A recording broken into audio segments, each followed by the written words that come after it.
Verne Deutsch. Merhaba arkadaşlar. Yeni bir dersle tekrar karşınızdayım. Bugünkü dersimizin konusu wenn ve sonst cümleleri olacak. Nerede wenn, nerede sonst kullanacağımızı öğreneceğiz. Wenn eğer anlamına geliyor. Ayrıca zaman belirtir ve yapılan işler eğer tekrarlanırsa burada yine when kullanıyoruz. When cümleleri yan cümlelerdir. Yan cümlelerde ne oluyordu? Fiil sona gidiyordu. Önce when, sonra özne, sonra nesne ve en son fiil sona gidiyordu. Örneklerle konuyu daha iyi açıklayalım. Wenn es regnet, bleibe ich zu Hause. Diyor ki eğer yağmur yağarsa evde kalacağım. Bleibe ich zu Hause. Evde kalacağım. Wenn du willst, eğer istersen, sen istersen können wir zusammen, birlikte çalışabiliriz. Zusammen. Wenn ich Zeit habe, eğer vaktim olursa, rufe ich dich an, seni ararım. Wenn ich müde bin, eğer diyor yorgunsam, trinke ich Kaffee, kahve içerim. Wenn Kinder spielen, diyor eğer çocuklar oynadığında sind sie glücklich. Burada tekrarlanan bir durum var. Çocuklar oynadığında mutlu olurlar. Sind sie glücklich, mutlu olurlar. Evet, şimdi sonst'a gelelim.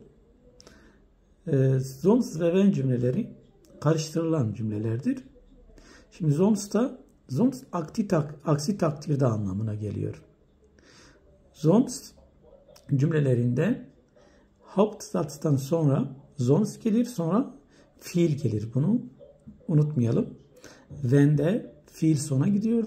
Sonst cümlesinde ise fiil ikinci pozisyonda. Sonst'tan hemen sonra geliyor. Sonra subjekt geliyor ve diğerleri. Örneklerle daha iyi açıklayalım. Lern, sonst fällst du durch. Diyor ki çalış diyor. Sonst fällst du durch. Aksi takdirde kalırsın. Durch faalen burada bir dersten kalmak anlamına geliyor. Beeil dich, acele et. Sonst kommst du zu spät. Acele et, aksi takdirde geç geleceksin, geç kalacaksın anlamı taşıyor. Mach deine Hausaufgaben. Ödevlerini yap. Yapmazsa ne olur? Şimdi onu sonst'la belirteceğiz.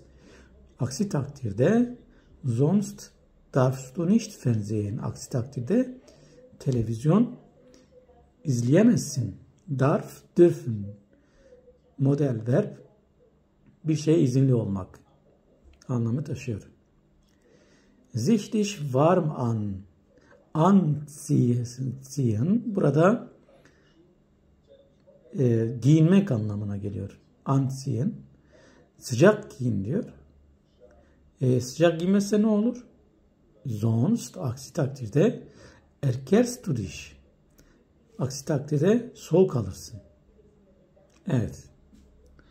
Sonst ve wenn cümleleri bu şekildeydi arkadaşlar. Umarım size faydalı olmuştur.